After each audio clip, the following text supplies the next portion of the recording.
Hello, I'm Xavier Smith. Welcome back to my YouTube channel, and today I'm going to go over some necessary polyatomic ions. So let's just get started with explaining what you need to do with this list that I'm just giving you.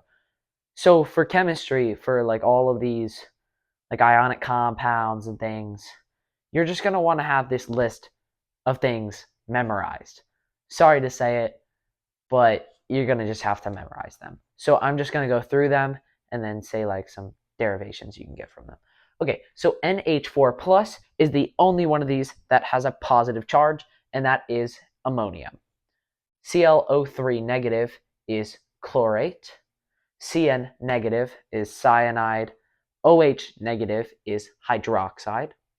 MnO4 negative is permanganate.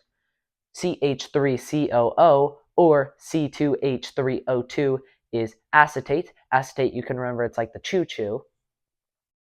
Then NO3 negative is nitrate. SO4 negative is sulfate. CO3 negative is carbonate. CrO4 negative is chromate. Cr2O7 negative is dichromate. HCO3 negative is bicarbonate or hydrogen carbonate, and PO43 negative is phosphate. What you might notice is most of this list has 8s at the end, and that's great to remember. But there's some weird ones. There's like ammonium, there's cyanide, hydroxide, and you're like, well, if you have like chlorine and you turn it into like chloride, why is cyanide not like cyan something? Well, it's just weird. Just remember that cyanide and hydroxide have the ides on the end, but they don't come from the periodic table.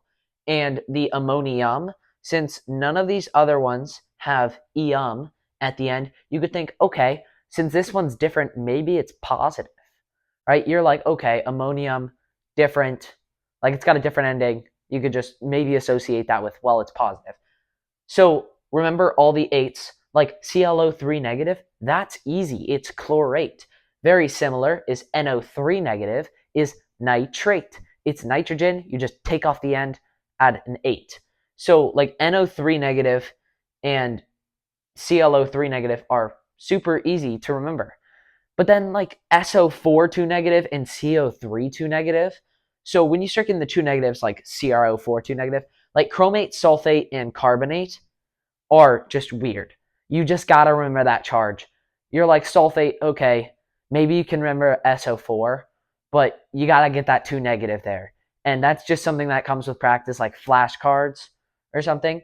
And then dichromate is, you would think di, okay, 2, so I just take 2 chromates. You're like, okay, so is it Cr2O8 negative? No, it's not. There's one less oxygen, which is super confusing. So dichromate is just Cr2O7 negative. Then HCO3 negative is like the same thing as carbonate, except you just have an H. You just have a hydrogen. So it just, the H just knocks down the charge 1. So it's just HCO3 negative. And then bicarbonate is usually what it's called, or you could call it hydrogen carbonate. And then PO43 negative, that's going to be a tough one because that 3 negative will get you. When you're thinking like sulfate and phosphate, you may say PO4 negative, but no, just say PO4 3 negative. Try to remember phosphate's the only one 3 negative. And then there's also this little thing you can do, changing, I know, more to remember, not very fun, but you can change the ending to ite, and you can put a suffix in front of it, which is per or hypo. So I'll like show you this with chlorate. We'll do ClO, ClO2. These are all negative. ClO3 negative and ClO4 negative, because chlorate just has a ton.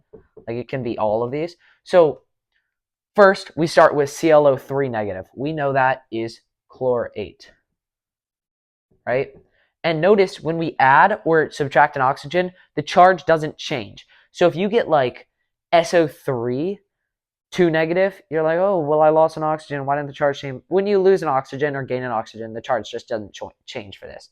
Okay, now when you lose one oxygen, so if you get ClO2 negative, this is going to be chlorite. Then ClO negative is going to be hypochlorite. Hypo is just like an extended version of chlorite. Hypo is like, oh, extreme chlorite. There's an extra oxygen gone. And of course, if you lost another one, you would just have like chlorine because you would have no oxygen. And then ClO4 negative. So if you add one oxygen to it, then you'll have perchlorate.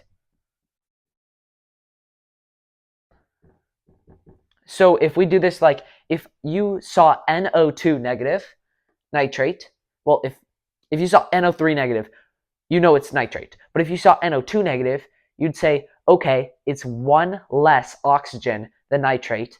This is nitrite. And if you saw NO negative, you would say, okay, this is hyponitrite. So just when you're getting all these problems and you see something like PO3 3 negative, you gotta remember phosphate, PO4 3 negative. You don't have to like flashcard memorize PO3 3 negative, but you do have to know phosphate is PO4 3 negative, and if you lose one oxygen, then you are going to have phosphite. The end is going to turn to an ite, and if you lose two oxygens, it's going to be a hypoite. And if you gain an oxygen, it's going to be a per-8. Okay, so I hope this video was helpful. Just study these, put these down on a flashcard. You might even want to put the chlorine, like chlorite, hypochlorite, and perchlorate. And I don't know why I didn't put the hypo there. But you might want to put these down on flashcards, memorize them. All my other videos, we're probably going to be using these, and I'm just going to assume that you know them. So thank you so much for watching. Please like and subscribe if this was helpful, and I really appreciate you being here. Bye.